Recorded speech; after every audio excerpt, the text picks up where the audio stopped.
Hello, what is up everyone? It is I am the one and only Sonic the Hedgehog here, and I am of course back for some more yet again for the likes of the Maxi Toys videos today.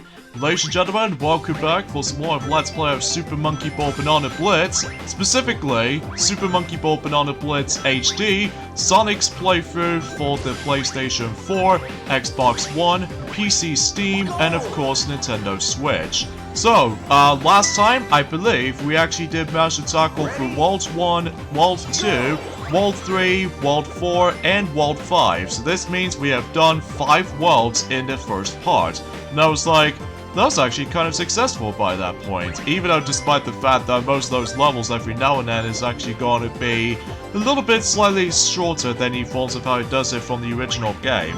So today, for this episode, this will be the finale in terms of this particular Let's Play. I'm not kidding, this is the finale of this Let's Play in general.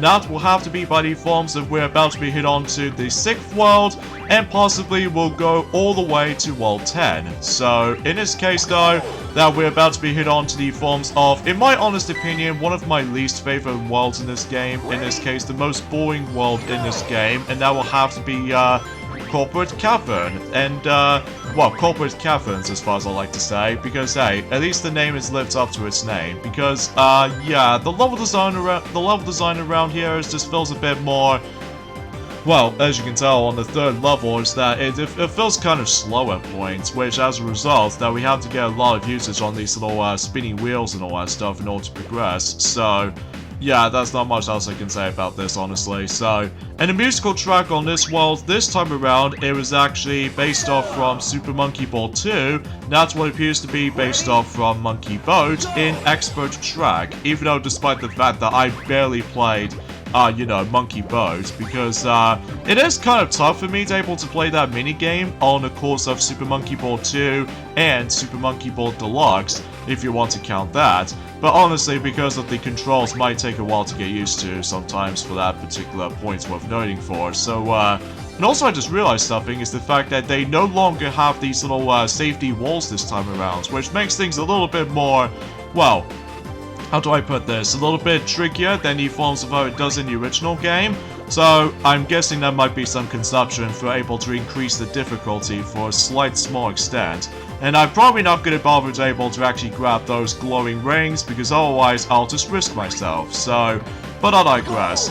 Today's day is of course the, not only in terms of the 30th of April today, but of course today is the final day of April. And this also means that yes, new Pokemon Snap has recently came out today for the Nintendo Switch. And, well, I've got it ever since today, and I fully played it after I managed to able to. Well, I'm probably not going to play that game just yet though, because I'm going to have to able to play this today, and then once we're done with that, then I can instantly go ahead and jump right into the forms of new Pokemon Snap.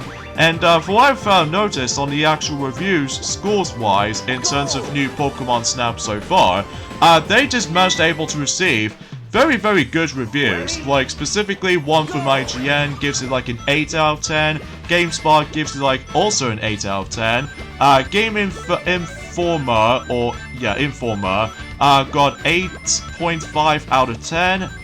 Shack News gives the game 8 out of 10. Game Reactor also 8 out of 10. Eurogamer recommended, and Polygon recommended. So I was like, yeah, this is awesome stuff, because even then though, that, you know, it's been 22 years since the last entry, in this case the first game in the Pokemon Snap series, well, at least in terms of duology series for the time, so at least expecting there's a good thing I did manage to able to pick up that game straight away, just in case if that held the fact that, you know, I was a big fan of Pokemon Snap back in the day, so I was really looking forward to the sequel, so, yeah, there's not much else to say here. Oh god, this stage. To me though, stage 5 is absolute, in the forms of, Corporate Caverns stage 5, I think this is, to be more specifically, is the worst stage in the game for me. Mainly it's because long stretches where nothing happens, and there's gonna be a lot of emphasis on trial and error, especially noticeable that, well, remember the forms of the original Wii version of the game, that, Usually, relatively speaking, you have to get used to with the forms of the actual guardrails and stuff like that to able to actually make you be perfectly gonna be safe due to motion controls. Well, the thing is being replaced by the forms of the actual thin platforms, so that means that, yes, it's gonna make things a little bit harder than the original, which I don't mind, but it's just that, well, I just think that whenever I managed to able to first time I played this particular remaster as it is, and then most of the time though, I just keep on getting myself screwed over, and as a result, yeah, it's definitely a lot more harder than the original though, just because of the forms of this specific, well, I would say the second section, because the first part is not too bad, you just go in a straight line, but in the second part though, you have to be so precise, mainly with like trying to judge the actual, the curve scenario, and as a result though, I'm just not a big fan of the specific change, but mainly it's because I'm used to with the Wii version as it is, so even then though, that might be my kind of thing I suppose, but I digress. But anyway, now we'll move on to the halfway point in terms of this world in general, and well, at least that, apart from the fact that the visuals might be a bit alright, I suppose, aside from the fact that they added in a whole bunch of mushrooms everywhere, which should be expected with most, like, well, I don't know about you, but I'm guessing that might be some consumption or something. But at least thankfully this stage wasn't all that bad, honestly. Whereas unlike the forms of the Wii version of the game, they have to use the motion controls a lot. And yeah, that's essentially how this goes. And here we go on to the only level in Banana Blitz to able to feature, well, 30 seconds, because you have to use the, well, boost pads and all that stuff, so, or dash panels to be more specific. What I found was a little bit weird in this remake compared to the original is that, well, they obviously do not able to actually have too much mushrooms this time around as opposed to the original. They do manage to have themselves a whole bunch of mushrooms in certain, like, background details or something, but either way though, it knows what it is when it comes to likely certain ports or remakes. Does manage to able to remove some portions throughout, but usually that's far as to be expected. So anyway, so yeah, because of that though, I was expecting if they were able to actually just able to notice that if there's going to be a heavily rumored Super Monkey Ball game on the works or something, due to the forms of the Australian classification board, which apparently the game is going to be called Super Monkey Ball Banana Mania. I mean, what's this, like Sonic Mania all over again? With all his Mania word and all that stuff though. But before I've double checked on the actual classification board, for whatever reason, it just says like page not found. And I was like, are you for real? Or maybe because of the forms of strict development cycle or something like that, which I honestly have no clue of what happened right there, for the sake of the actual classification boards and stuff like that, so. But I digress, here we go with this next boss fight. Plays out exactly the same as the original, so I guess there's not much else changed around here. I'm not exactly sure if this music is being like brand new, or is it just relatively the same, but I have no words to say, just because of, it's pretty obvious because of how the fact it has been quite a few days since I actually did manage to able to come back to this since on Wednesday, so and of course you do need to worry about the forms of the actual rocks coming from above, and also some of these speakers that will tend to able to distract you for a bit, and for the most part though, her weak spot, it was actually the microphone itself, so because of that though, yeah, there's not much else to tell, so and there's also one knowing for is the fact that another reason why that the Sonic playthrough for the sake of Super Monkey Ball Banana Blitz HD took so long is that sometimes if I was gonna do my commentary and stuff like that, I seriously swear to God, it did take me a lot of practice on several of these, you know, audio commentaries and all that stuff though, so what to expect with most, first attempts every now and then, but usually relatively speaking, that's all I can honestly try to say here. So yeah, I think that pretty much wraps it up for the 6th world, which, I'm kind of pleased about the fact that that world is now finally finished, because I'm just not a big fan of the forms of the 6th world, honestly, just because the actual level design and stuff like that is a bit, well, kind of boring, but it knows what it is. So, now we move on to the 7th world, which appears to be volcanic pools, and out of nowhere, we got ourselves this very obvious, memorable soundtrack, which appears to be comes from Super Monkey Ball 1, That's what appears to be the extra stages from Super Monkey Ball 1. I know this music is kind of out of place because obviously we're on the Volcanic Magma world, so why couldn't they able to actually opt up as the forms of Super Monkey Ball 2 Volcanic Magma music instead? I mean, they were able to actually fit the actual world very well when it comes to music as well as the environment, but they opted by the forms of the actual space music from Super Monkey Ball 1 instead. So, yeah, this feels kind of out of place for that music, to be honest here. But at least on the upside is though, is that this music is so memorable for me, especially noticeable. It brings me back so many memories from the original Monkey Ball 1. In fact, relatively speaking, when it comes to Super Monkey Ball 1 Let's Play, hopefully we'll try to able to do that redo Let's Play by that time until the 20th anniversary is getting close of the Super Monkey Ball franchise as of now. So either way though, but it wasn't until it's gonna happen until at some point in June, just like in Sonic the Hedgehog, so... Which reminds me about the fact that, you know, both franchises are going to be releasing or celebrating those birthdays at the same time, which is pretty awesome if I have to say so for myself, you know. Here we go on to stage 2, where again, the lack of guardrails, so it makes everything else a little bit harder just because of, you know, thin platforms they're now able to actually incomplement in for right now. And as you can see, I've actually got a lot of extra lives, which again, this is actually really easy to able to get extra lives in this particular remaster, because unlike the original game, that every time whenever you move on to the next world, while simply able to actually go in the actual transition between main menus and all that stuff though, your lives count will actually reset. Like, for instance, that I think you're able to start things off with specifically, technically 3, well, I would say technically 4, just because if your life's counter is reached to 0, this means you still got 1 chance left, and because of that though, you probably expect it by that point, so this makes everything else a little bit tricky right here, especially gonna have to able to keep on, you know, jiggle my, you know, analog stick. And if you're probably wondering what controller I'm actually using, is obviously the Nintendo Switch Pro controller, because, you know, I'm still using that even to this day, after likely almost 4 years ago,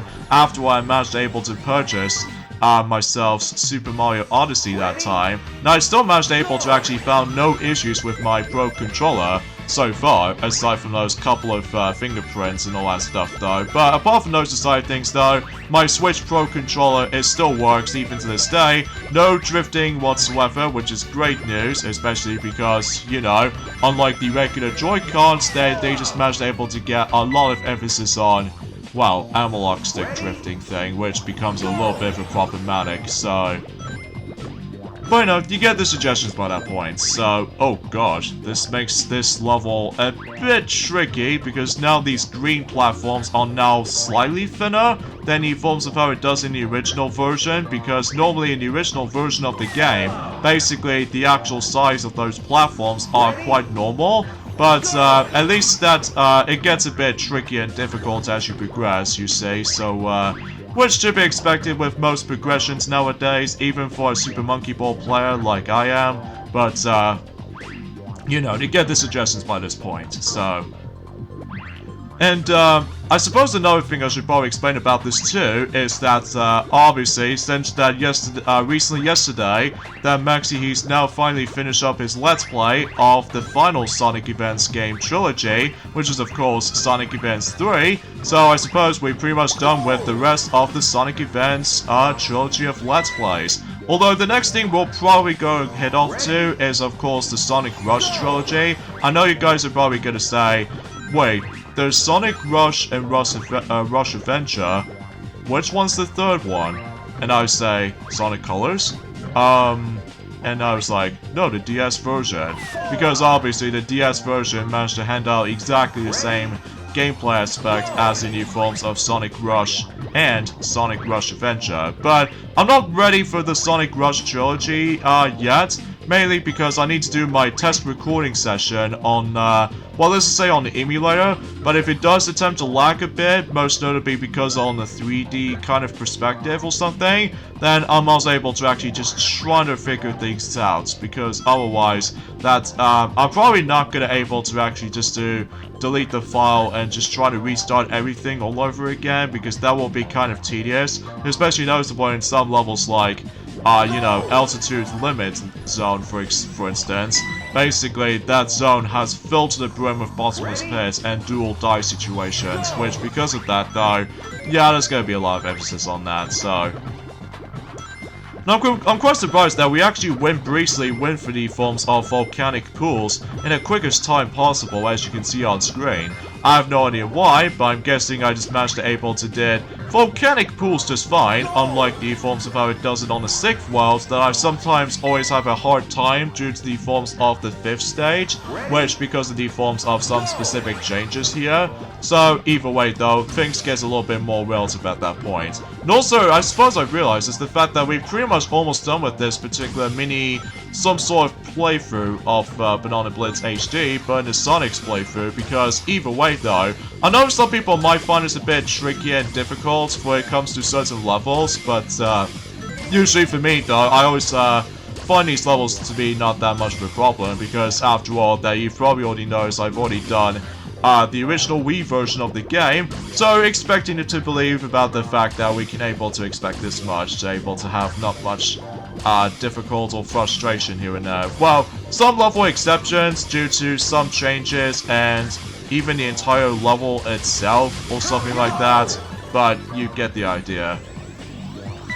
Alright, so that's that done, and now let's take on the forms of the 7th boss fight, which is this familiar boss here, which I will still say this is by far the hardest boss fight in the entire game. Well, both on the original game and the HD remastered versions. So, because there's going to be a lot of times that you will get knocked out pretty easily. Especially noticeable, that's where multi-bowls decides to come in. And as a result of that specific stuff, there's going to be a lot of trial and error. And also trying to hit the boss fight is actually a lot difficult, mainly due to the fact that you have to be so accurate with the movements and jumps every once in a while. So, yeah, it's definitely one of the hardest boss fights in the game, just because of the forms of, you know, too much stuff on screen or something. Although I will technically say the octopus boss fight might be hard too, but at least in the octopus boss fight, that I can at least manage to able to try to escape, before he just decides to drag me into the underwater and all that stuff though. Oh yeah, something's worth mentioning is that, weirdly enough, for this boss fight right here, oh jeez Louise, that was close, is that this boss fight's theme is actually borrowed from the likes of Super Monkey Ball 2, from the likes of Clock Tower Factory from World 8, which I was like, okay, that's a bit of a weird music choice for this boss fight, despite the fact that I don't mind. That particular music is actually a very memorable song to me, or for that music for that matter. So, in this case though, you probably expected with the forms of several other familiar music just managed able to bring a massive comeback to it, so... And another reason why, usually relatively speaking, that why this boss fight is so much more difficult than before, is the fact that sometimes the boss fight can take way too long. Especially noticeable that if you keep on messing with jumps and all that stuff though, even if you, God forbid, trying to able to hit this godforsaken boss fight, then basically it's the fact that there's going to be a lot of emphasis on, wow, time wait. What the heck? How did it fluke me off? Okay, that's a bit weird, but oh, and another thing's worth mentioning I forgot to tell you guys is that every now and then, in these boss fights, they now finally show you how much time you have left. So, unlike the forms of the original game, that it just actually gets the exact same time bomb design as the forms of the original Super Monkey Ball game had, but except the fact that it doesn't show us the actual number timer. So because of that though, I'm very grateful that the HD remastered version of the game did manage to fix that by able to actually showing you how much time you have left. So at least it's a bit better than the forms of how it does it in the forms of the original, that's for sure. But I noticed that about the fact that some people complain that boss fights are kind of unnecessary for the sake of the Monkey Ball title. But at least that's fair enough, because obviously it doesn't need to exist anyway. Well, aside from the fact that God knows until when Banana Mania will exist, or something else for that matter, or something related to Retro, or Super Monkey Ball Retro or something. But then again though, we'll see what happens during that some point in the next few days. Depending if Sega is going to announce that, so... But God knows when, because, you know, you never know. Okay, so we're down to 1 health left again, so I seriously swear to God, it's always the hardest part about this fight for me, because there are a few times that if I was hopefully trying to able to deal with this last... Oh, Jesus! This always happens to me! God, I hate when that happened right there, and it's always at the final hit points that's always the hardest part. But, thankfully though, you can do a trick right there, where you can able to hop onto its ball's back, and then basically just try to jump onto her. That way it deals the damage if you're trying to do it faster. So, yeah, there's not much right to hum about with this boss fight, so aside from that, it just took way too long. Just like in the forms of, that reminds me of that one particular boss fight from the likes of Sonic Advance 3, but in forms of the Egg Cube boss fight from Sonic Advance 3. So yeah, it can be a bit of a similarities from there. Well, except the fact that you don't able to actually just to deal with the actual cube, so, I guess that makes it totally obvious for that sake of time. So, and another thing is worth mentioning for, if you couldn't tell, I'm actually drinking some water for me, because, well, despite I'm not a big fan of underwater, because I'm a blue blur hedgehog, such as myself, but at least I can able to drink some water, so, yeah, you probably expect it by that point. And there she goes. Hui. That took a lot of effort for able to actually just try to deal with this boss fight right here, but, regardless of everything else though, is the fact that we actually done this 7th world, so how's that for that? The only drawback with the Sonic's playthrough though, is the fact that you don't obviously fight against with Dr. Robotnik at the end, so I have no idea why they just can't be bothered able to add Dr. Eggman as the boss, or something like that, so, but I digress. So now let's move on to the next world, which appears to be the 8th world, known as Space Case, and, well, it's a space-themed level, and, another thing is worth mentioning for is the fact that during the forms of some of these bonus levels, or specifically bonus stages if you want to call them, basically the music track choice this time around though, for the sake of this remaster, is another one of those music is heavily borrowed from Super Monkey Ball 3D, but this time is obviously the bonus stage, so, seriously, they just managed to heavily borrow the exact same musical tracks from the likes of Super Monkey Ball 3D, which I have no idea why they just managed to do all that. And, speaking of the musical tracks, in new forms of Space Case this time around, is the fact that, the musical track they actually heavily borrowed from is another Super Monkey Ball 3D musical track, except this time around though, is another stage based off from Monkey Fight. You know, again, the uninspired version or the watered down version of Super Smash Bros. To me, and its stage is actually called White Cliffs as the part of the actual stage music, which is kind of out of place because I was expecting to be more futuristic and stuff like that, but nope, they just go for this little out of place music choice. So, and yeah, as you can see on stage 3, on Space Case, rather than start things up with 90 seconds this time around, instead it's been replaced by 60 seconds, so it gets things a little bit of a less time compared to the forms of how it does in the originals this time around, so I'm guessing that might be the only another differences between the original than the remaster, so yeah, you probably expect it by this point, so, but as for everything else though, for Space Case, everything else is unchanged for the most part, aside from the fact that, well, usually relatively speaking, it's just that one of those timer differences in stage 3. Unless you can able to actually pull off some awesome satisfying shortcuts if you don't be bothered to able to actually just do the level as normally you would. So either way though, you probably expect it by that point. Now, obviously for stage 4, as you can see, that basically I just do not trust those little speed boosters because otherwise it will fluke me off and then basically I'm gonna have to do the entire stage all over again. Completely filled to the brim with a lot of like trial and errors here and there as well, so there's not much else to write to home about, honestly, so. And also, one thing is worth noting for is the fact that there aren't any chaos symbols if you're trying to defeat the boss fight, so instead you're able to grab well, bananas. So, yeah, what you expect. And obviously you can't transform into Super Sonic, which, ever since in Sonic Forces, despite the forms of their free patch update or something like that, or specifically a DLC or something, that reminds me that when does the actual story significance when it comes to later Sonic games with the story significance with utilizing the Chaos Emeralds in the story, that we haven't got one of these ever since, I would technically say, Sonic Generations, because in Sonic Generations does manage to have, you know, Chaos Emeralds in certain cutscenes in Sonic Generations, so it's been like 10 years since we haven't got ourselves a Sonic story from related to Chaos Emeralds since Sonic Generations, which, yeah, because of that though, you know, trying to stop, well, I'm probably not gonna spoil the ending for the sake of Sonic Generations, despite that game is almost a decade old, so at least I'll allow you to clarify.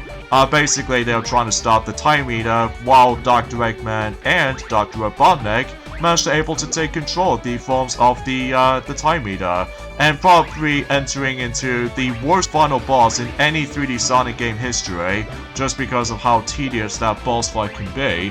And as a result, that the day is saved, and then basically the time paradox thing is now going back into its normal state, and then the two Eggmans, well, Eggman and Dr. Robotnik, managed to get trapped in the actual time limbo, and that's pretty much about it. Because generally speaking, when it comes to Sonic Lost World, they don't have related to Chaos Emeralds during the story, but at least they do have Chaos Emeralds if you decide to go after those godforsaken red star rings, of course. And for Sonic Forces, that you obviously get the Chaos Emeralds as in the actual free update or something like that. Or to be more specifically with the Supersonic DLC or something, for free anyway, along with Episode Shadow and stuff like that. But aside from all that stuff though, that's as far as we can able to say in terms of progressioning for the sake of most Sonic games, something related to Chaos Emerald story related. Although there is not one in the forms of Team Sonic Racing, because it involves around, you know, basic simple story when it comes to racing and stuff like that, and also trying to save the Dawn Bond from the likes of Dr. Eggman, so... But you know, you get the idea about that. So, and here we go, on to the final boss in Super Monkey Ball Banana Blitz yet again, but this time on gorgeous HD quality, and obviously the musical track on this boss fight is actually the forms of Super Monkey Ball 1, Storm Environment, which again is a bit out of place when it comes to this music choice, because again, that it doesn't have any, well, obviously it has lacking with rain clouds, and also same applies to the forms of this. Although, I really do enjoy the music, don't get me wrong, but it's just the fact that it feels kind of out of place, so... This will be the last time we're going to be doing with boss fights in this particular remaster, because until in World 9 and in World 10, then obviously no boss fights will apply here. So because of that though, yeah, you probably get the idea about that. And his weak spot was obviously his butt, so he's gonna have to hit him like quite a few times, and then he should be good to go. Another thing is worth noting for, one thing that on the Wii version of this Let's Play, I suppose Piglet hasn't mentioned about this or something, basically, I highly recommend you move away, assuming whenever he decides to able to prepare for his attacks. And then basically, if you move away from his attacks, basically you don't get knocked out completely and you fall off the stage. So, yeah, it's one of those best scenarios I can think of when it comes to that strategy. So, yeah, that arm attack can get a bit of obnoxious at points, but when you try to able to get yourself covered, then basically you deal with it just fine. So, again, relatively easy boss fight, as long as you're going to be very careful with the actual attacks and all that stuff. So,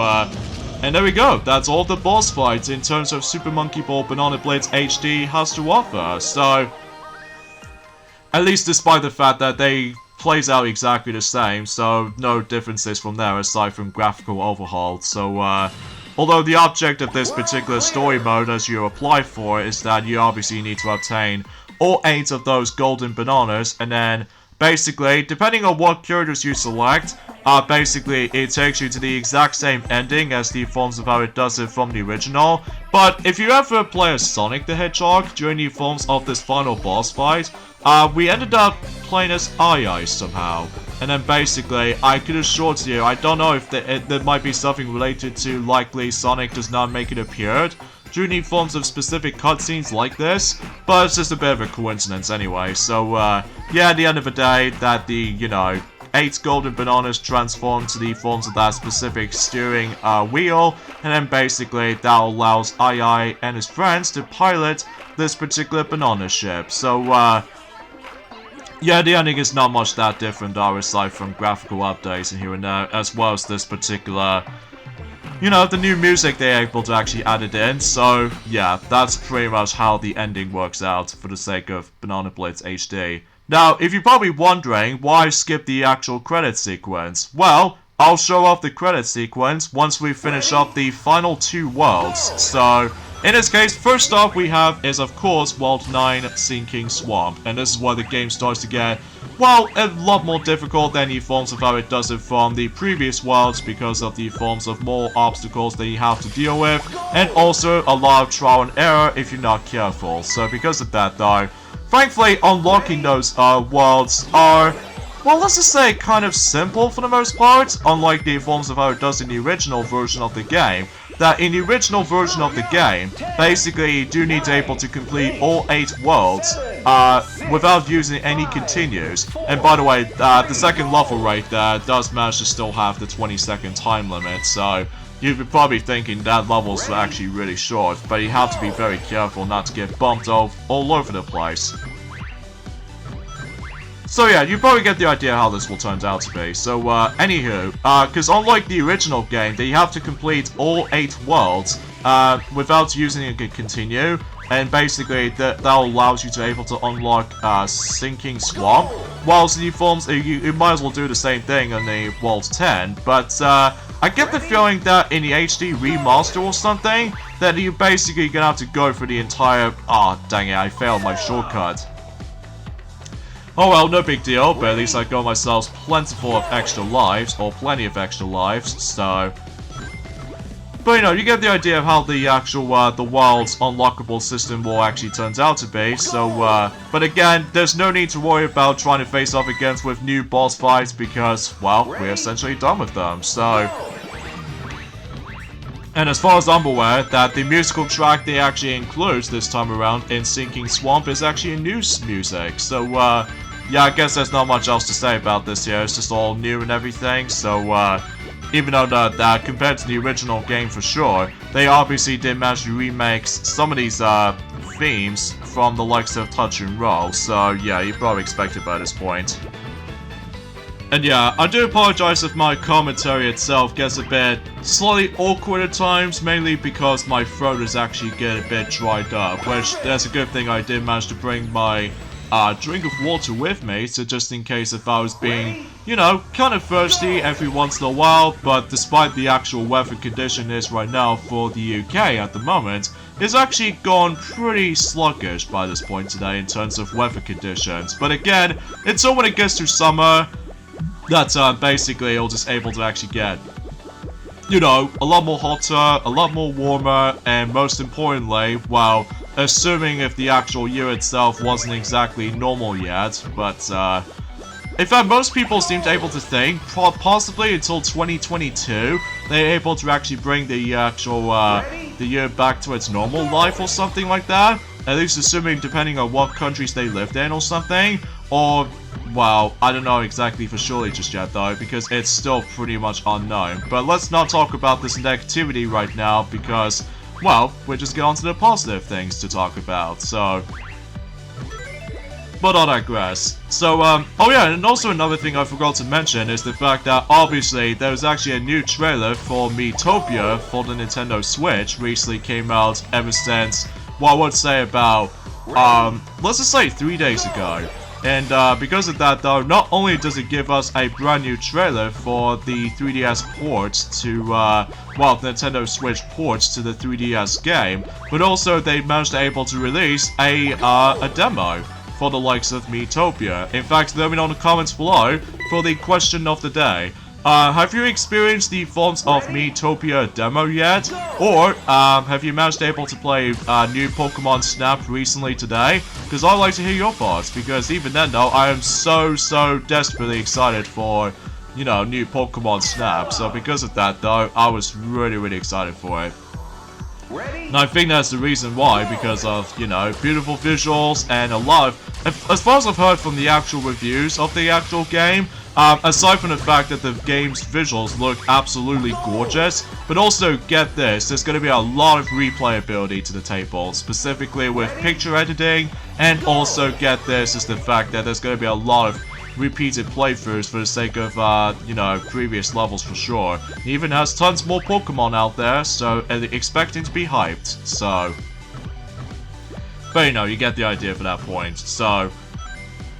Oh yeah, this last level on Seeking Swamp right there. This what makes things a bit trickier in this version, because as you can tell, no guardrails on this end section. But, if you try to do this the hardcore way, like I'm about to be doing this just about right now, whee! Nicely into the goal. How's that for that?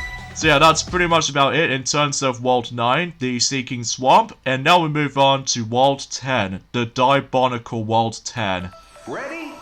And unfortunately, if you couldn't tell for the sake of this footage already, that much like in World 3, I basically just managed to reset my lives counter back to 3 lives. Although, kind of think about it, luckily for me, this is actually my most successful attempt. The reason being, well, you probably guys should know what to expect to find out, because as far as I'm aware, this is by far the hardest world in the entire game, both on the original version of the game, as well as the HD remaster. But thankfully, to make things a bit slightly easier than the original version, is that obviously with the lack of motion controls and stuff like that, so you get a lot more precision this time around.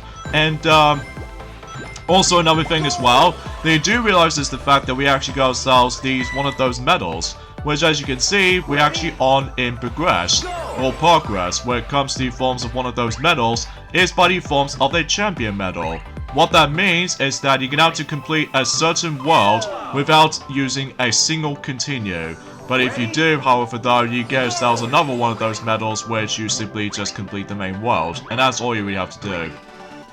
So yeah, for you know, Ultra Heaven, to be expected that this is by far the hardest world in the game, with only because of this one annoying level that I'm sure most people already know what I'm talking about. And much like the forms of Sinking Swamp, this particular world also has a brand new music as well, so at least that's something alright when it comes to able to have something new throughout in here. So and obviously, if you couldn't tell, that this is on the Switch version, as you can tell, that because unlike the PS4 version, I seem to able to actually did this world for the very first try, which it actually kind of takes me by surprise, because obviously because I was gonna aim for trophies and all that stuff though, but that's how it goes basically. So, oh yeah, this is by far the hardest bonus stage in the entire game, just because of the forms of a lot of moving rings, and also to top it off, there's gonna be a lot of emphasis on precision, and because of that, if you don't position yourself well enough, then you're probably gonna fail this bonus stage super easily. So, Ready? oh no. Okay, welcome back, World 10-5. How I expect to see you again. Oh boy, this is by far the worst level in the game, mainly it's because it's really luck based, and if you probably realized ever since in my the original Wii playthrough of the game, or to be more specifically, the original Wii version of the game, you notice that not only does this level becomes a lot more luck based, but it's kind of frustrating, and to top it all off, unless if you're able to purchase the American version on the Wii version of Super Monkey Ball Banana Blitz, you come across into this very infamous glitch where you basically clip through the platform. And however though, those pyramids right there, these are by far the worst obstacles in the entire game in my opinion, just because there's going to be a lot of luck-based elements to it. And don't even get me started on the red pyramids, because trust me, those red pyramids can really just... Oh, look at that. That platform has been fixed. Well, assuming if you ever guys have played the American version of Super Monkey Ball Banana Blitz on the Wii, unfortunately though, that platform is not fixed because it's a glitch. Unless if you play the PAL version of the game, like myself, it does manage to fix. Well, at least to be more specifically until by the end of 2006 or something.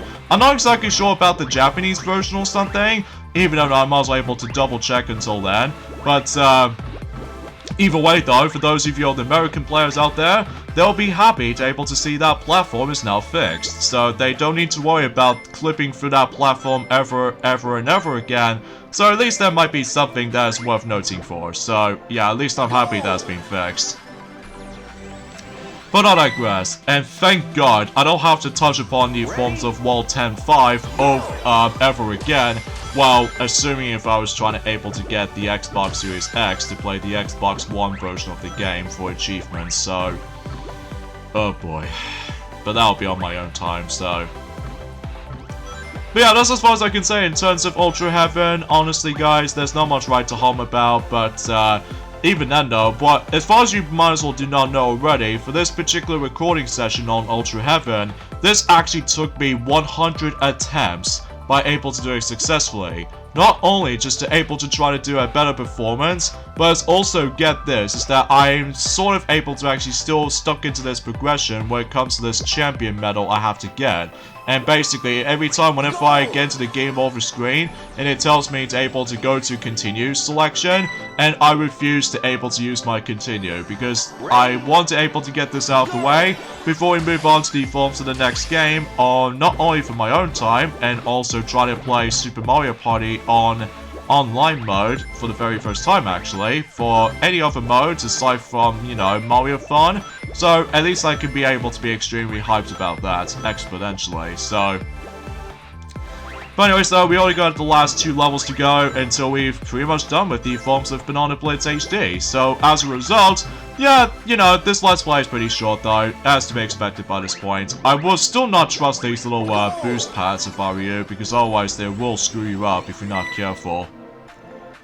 And here we go folks, on to the final level in the game. So in this case though, it's pretty simple from the looks of it though. The only thing that makes things a bit trickier is of course trying to avoid those boost pads, because otherwise if you dare touch one, much like in 8-4, basically you get fluked off, and then basically you get to do the entire stage all over again, so...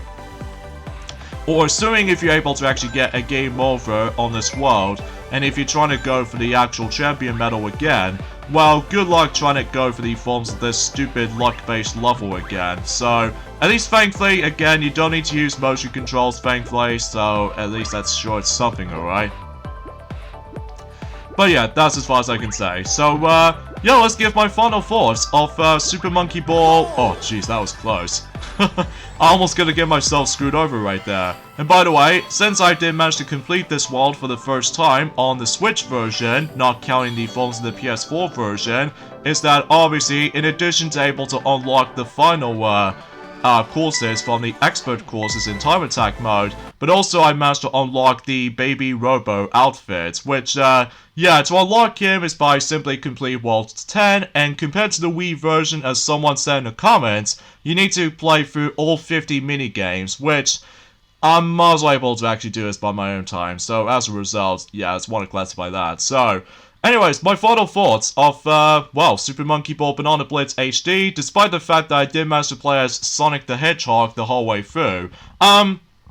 Let's talk about the positives. First of all, the graphics do look a lot more better than the forms of how it does in the original version of the game, that's one thing. And, second of all, the controls-wise, well, might be a bit weird to get used to, especially noticeable with the lack of motion controls. I honestly think the analog controls like pretty dang nicely. And to top it off is the fact that in addition with some new content, like specifically time attack mode, which I found was actually a really cool choice to able to actually have that added.